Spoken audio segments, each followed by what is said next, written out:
είναι αυτό? Ένα σπουργίτη.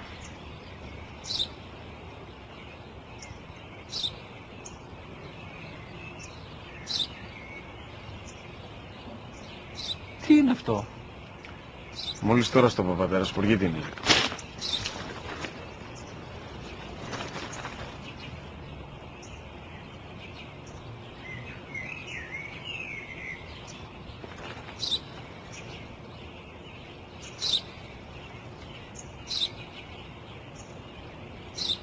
Τι είναι αυτό? Ένα σπουργίτη είναι, πατέρα. Ένα σπουργίτη. Σπου-γι-τι!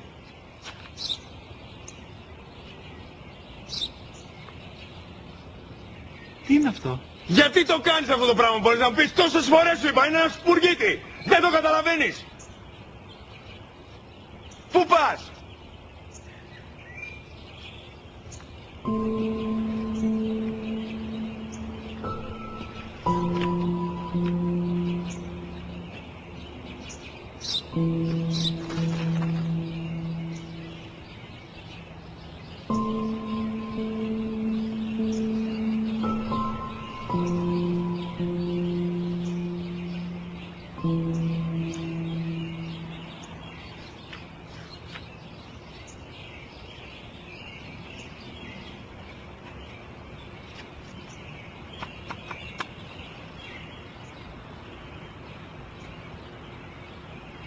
Δυνατά.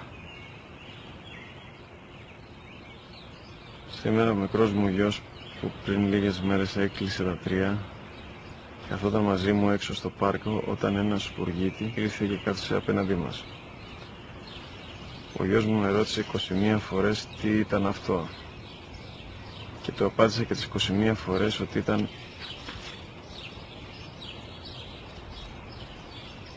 ένα σπουργίτη. Τον αγκάλιασα τρυφερά και τις 21 φορές που μου έκανε την ίδια ερώτηση, ξανά και ξανά, χωρίς να εκνευριστώ, νιώθοντας στοργή για το αθώο μου αγοράκι.